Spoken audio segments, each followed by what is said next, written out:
Stock মাৰ্কেটত লং টাৰ্মৰ বাবে বিনিয়োগ কৰিব বিচাৰিছে নেকি? কিন্তু আপুনি নাজানে কোনবিলাক ষ্টকত ইনভেস্ট কৰিলে আপোনাৰ ধন বৃদ্ধি হ'ব আৰু কোনবিলাক ষ্টকত বিনিয়োগ কৰিলে আপোনাৰ ধন হ্ৰাস হোৱাৰো চান্স আছে। আজিৰ এই ভিডিঅ' সিৰিজটোত তাকে আলোচনা কৰিম। So welcome to the fundamental analysis video series in Assamese. ইয়াতে আমি কোম্পানী এটাৰ ফান্ডামেন্টাল এনালাইসিস কেনেকৈ কৰিব লাগে তাৰে বিষয়ে আলোচনা কৰিম।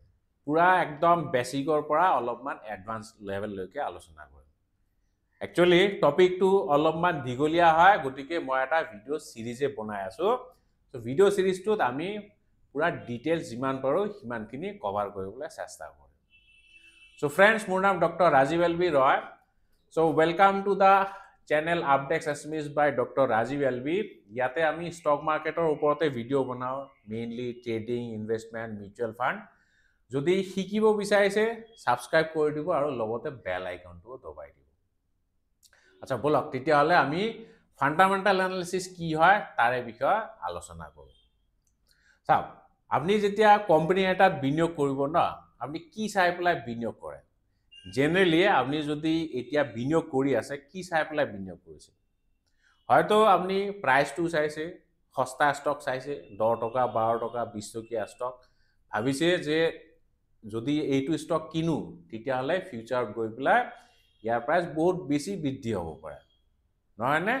বা হয়তো আপুনি কোনোবা ফ্ৰেণ্ডৰ পৰা শুনিছে আমুক ষ্টকটো ভাল, মই নিউজত পাইছোঁ বা ডাঙৰ এক্সপাৰ্টে কৈছে, টিভিত নিউজ চেনেলত শুনিছোঁ, তো সেইকাৰণে আপুনি বিনিয়োগ কৰিছে। কিন্তু আল্টিমেটলি গৈ পেলাই দেখিছে আপোনাৰ পইচা বৃদ্ধি হোৱাটো দূৰৰ কথা, মূলধন প্ৰায় নোহোৱা হৈ গৈ আছে আৰু। সো মেইনলি সেইটো কিহৰ কাৰণে হৈছে? Due to lack of knowledge. আপুনি ফান্ডামেন্টাল এনালাইসিস নাজানে। সো ফান্ডামেন্টাল এনালাইসিস যদি আপুনি ভালকে জানিলে হয়, আপুনি তেনেকুৱা ষ্টকত বিনিয়োগ নকৰে। কিছুমান মই ষ্টকৰ এতিয়া উদাহৰণ দিব পাৰোঁ, যেনেকৈ ভোডাফোন আইডিয়া। এইবিলাক ষ্টক বহুতৰে ফেভাৰিট ষ্টক হয়। ভোডাফোন আইডিয়া, দেন য়েছ বেংক, এটা সময়তো ৰিলায়েন্স কেপিটেলো আছিল, সবৰে প্ৰিয় আছিল, কিন্তু এতিয়া কি হৈ গৈছে? ভিডিঅ'কন ইণ্ডাষ্ট্ৰিজ, আপুনি এবাৰ চাৰ্ট খুলি পেলাই চাব এইবিলাক ষ্টকৰ এটা সময়ত কেনেকুৱা অৱস্থা আছিল, আজিৰ ডেটত কি হৈ আছে। গতিকে অকল কাৰোবাৰ পৰা শুনি পেলাই বা সস্তীয়া চাই পেলাই কেতিয়াও ষ্টকত বিনিয়োগ নকৰিব, কোম্পানী এটাৰ ফান্ডামেন্টাল ভালকে জানিব লাগিব। এতিয়া কুৱেশ্যনটো হ'ল, what is fundamental analysis? Technical এনালাইসিসটো নাম শুনিছে। যদি আপুনি শ্বেয়াৰ মাৰ্কেটত আছে, ট্ৰেডিং কৰিবলৈ হ'লে আপুনি ইণ্টাৰডে কৰক বা সুইং ট্ৰেডিং কৰক, অপশ্যন ট্ৰেডিং কৰক, টেকনিক্যাল এনালাইসিস জানিব লাগে। কিন্তু যদি আপুনি লং টাৰ্মৰ বাবে কেপিটেল ক্ৰিয়েট কৰিব বিচাৰিছে, ৱেলথ ক্ৰিয়েট কৰিব বিচাৰিছে, তেতিয়াহ'লে টেকনিক্যাল এনালাইসিস দি কাম নচলিব, আপুনি ফান্ডামেন্টাল এনালাইসিস জানিব লাগিব। সো ফান্ডামেন্টাল এনালাইসিস কি হয়? ওকে, সো ডেফিনেশ্যন যদি কওঁ, ফান্ডামেন্টাল এনালাইসিস হ'ল এটা মেথড যাৰ জৰিয়তে আপুনি কোম্পানী এটাৰ ট্ৰু ভেলু বা ইন্ট্ৰিনসিক ভেলু উলিয়াব পাৰে। এতিয়া ইন্ট্ৰিনসিক ভেলু বা ট্ৰু ভেলু কি? মই এটা উদাহৰণ লৈ লওঁ। মই একদম কমন এটা এক্সাম্পল লৈ লওঁ যোনটো সবে বুজি পায়। মই হাইপোথেটিক্যাল এটা উদাহৰণ লৈছোঁ, আলু, পটেটো। আলুটো আমি সবে খাওঁ, প্ৰায় ডেইলি কিনা বেচা কৰা হয়, মেইনলি কিনো আৰু। সো আলুৰ দাম জেনেৰেলি কিমান মান হয়? 20 টকা 22 টকা, নহয়নে? সো 20 টকা 22 টকাৰ একচুৱেল প্ৰাইচ, কিন্তু বজাৰ যদি তাৰ প্ৰাইচ 40 টকা বা 50 টকা হয়, আপুনি কি বুলি ক'ব? এই আলুৰ দাম বহুত বৃদ্ধি হৈছে, আলু অভাৰ প্ৰাইচড হৈ আছে, বহুত কষ্টলি হৈ আছে, নহয়নে? আৰু যদি তাৰ জাগাত আলুৰ দাম ধৰি লওক 10 টকা বা 12 টকা হৈ আছে, আপুনি কি ক'ব? আলু বহুত সস্তা হৈ আছে। সো এই যে আপুনি সস্তা বুলি ক'লে, এবাৰ কষ্টলি বুলি ক'লে, কিহৰ ওপৰত বেছ কৰি পেলাই ক'লে? কাৰণ আপুনি জানে আপুনি পাষ্টত এনেকুৱা দামত আলু কিনি পাইছে, 20 টকা 22 টকা মানত কিনি পাইছে, আৰু জেনেৰেলি সেইটো ৰেঞ্জতে থাকে, আপোনাৰ পাষ্ট এক্সপিৰিয়েঞ্চ, নহয়নে? সো সেইকাৰণে আপুনি ক'ব পাৰিছে এতিয়া সস্তা হৈ আছে বা এতিয়া কষ্টলি হৈ আছে, ঠিক আছে? সো এই যে 20 টকা প্ৰাইচটো আমি ধৰি লৈছোঁ, তাৰ লগত তুলনা কৰি পেলাই কৈ আছোঁ। সো এই প্ৰাইচটো কোৱা হয় ট্ৰু ভেলু বা ইন্ট্ৰিনসিক ভেলু অফ পটেটো, ঠিক আছে?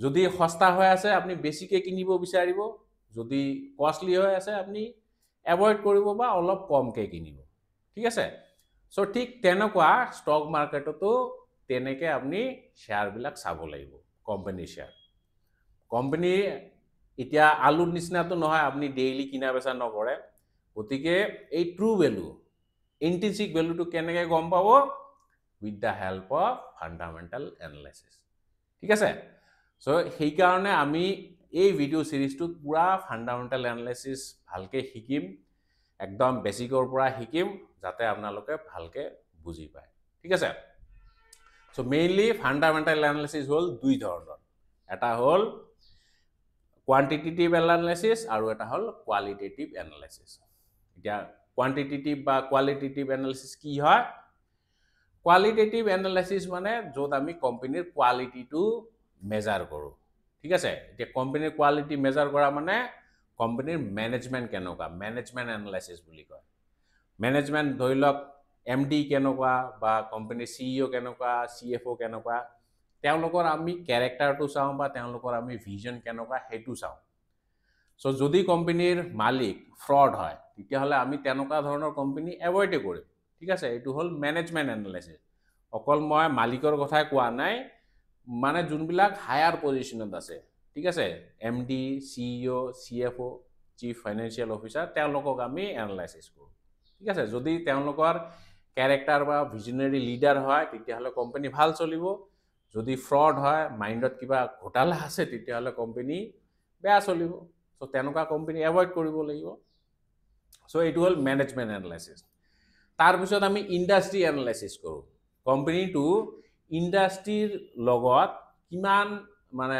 পজিশন কেনেকুৱা অৱস্থানটো কেনেকুৱা ধৰি লওক মই অটো সেক্টৰৰ কথা কওঁ অটো সেক্টৰ বুলি ক'লে প্ৰথমতে আমাৰ মাইন্ডত কি আহে টাটা মোটৰছ বা মহিন্দ্ৰা নহয় নে সো তেওঁলোক হৈছে সেক্টৰ লিডাৰ তাৰনে এনেকুৱা ধৰণৰ আপুনি কোম্পানী চাব লাগিব বা বিনিয়োগ কৰিব লাগিব যোনবিলাক সেইটো সেক্টৰৰ মানে লিডাৰ হয় ৰজা হয় সো তেনেকুৱা সেক্টৰত বা তেনেকুৱা ষ্টকত বিনিয়োগ কৰিলেহে আপুনি ভাল পইচাৰ মুখ দেখা পাব পাৰে ঠিক আছে সো এইবিলাক হল কোয়ালিটেটিভ এনালাইসিস আৰু কোয়ান্টিটেটিভ এনালাইসিস কি হয় ইয়াতে মেইনলি আমি নাম্বাৰ চাওঁ ঠিক আছে নামটোৰ পৰা অলপ আন্দাজ পাইছে কোয়ান্টিটেটিভ মানে ইয়াতে আমি মেইনলি নাম্বাৰ চাম কোম্পানী এটাৰ ফাইনান্সিয়াল হেলথ কেনেকুৱা ফাইনান্সিয়াল হেলথ মানে ইয়াতে আমি কোম্পানীৰ ব্যালেন্স শীট আলোচনা কৰিম কোম্পানীৰ ইনকাম স্টেটমেন্ট বা পিএনএল স্টেটমেন্ট আলোচনা কৰিম ক্যাশ ফ্লো স্টেটমেন্ট আলোচনা কৰিম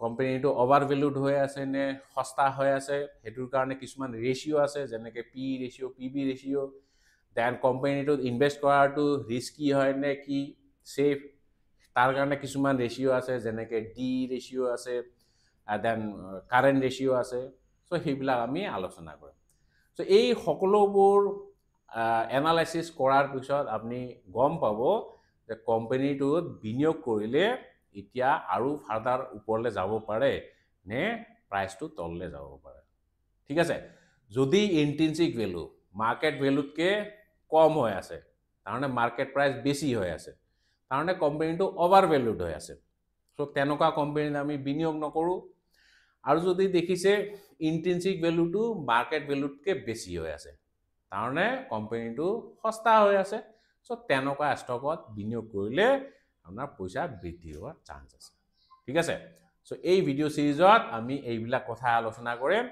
সো আজি ফাৰ্স্ট লেকচাৰ হয় আৰু আগলৈ আমি বহুত কথা শিকিম আৰু এইখিনিতে মই কথা এটা শেয়াৰ কৰিব বিচাৰিম সো মই একচুয়ালি ফান্ডামেন্টাল এনালাইসিসৰ ওপৰত কোৰ্স এটা ডিজাইন কৰিছো নবীন সকলৰ বাবে ফান্ডামেন্টাল এনালাইসিস ইয়াতে মই দেখাইছো ফান্ডামেন্টাল এনালাইসিস কেনেকৈ কৰিব লাগে পুৰা স্টেপ বাই স্টেপ প্ৰসেস দিয়া আছে একদম বেসিকৰ পৰা মেইনলি নন ফাইনেন্স ব্যাকগ্ৰাউন্ড মানুহৰ কাৰণে বনোৱা হৈছে সো যদি আপুনি ফাইনেন্সৰ বিষয়ে একো নাজানে আৰু ষ্টক মাৰ্কেটত বিনিয়োগ কৰিব বিচাৰিছে তেতিয়াহলে এইটো কোর্স পারফেক্ট হয় ইয়াতে একদম এ টু জেড আছে আপনি শিকি পেলাই নিজে এজন বিনিয়োগকাৰী হ'ব পাৰিব বেলেগৰ ওপৰত ডিপেন্ড কৰিব লগা নহয় সোশ্যাল মিডিয়া টিপস ল'ব লগিয়া নহয় বা ফ্ৰেন্ডৰ কথাও শুনিব লগিয়া নহয় বা আপনি নিউজ চেনেলৰ পৰা কোনবা এক্সপাৰ্টৰ কথাও শুনিব লগিয়া নহয় ঠিক আছে সো যদি শিকিব বিচাৰিছে ফ্ৰম দা স্ক্ৰেচ তেতিয়াহ'লে এইটো কোৰ্স পাৰফেক্ট হয় সো এইটো কোৰ্স আপুনি এনৰোল কৰিব পাৰে এইটো এটা মানে ৰেকৰ্ডেড কোৰ্স হয় যেতিয়া মন যায় আপুনি তেতিয়া এটেন্ড কৰি থাকিব লেকচাৰ বিলাক কিবা যদি বুজি নাপায় তাত ডিসকাশন ফৰাম আছে তাত সুধিব পাৰিব ঠিক আছে সো যিয়ে নহওক আজিৰ লেকচাৰটোত ইমানে সো নেক্সট ভিডিঅ'ত আমি বেলেন্স शीटৰ ওপৰত আলোচনা কৰিম see you in the next video thank you Jay I Assam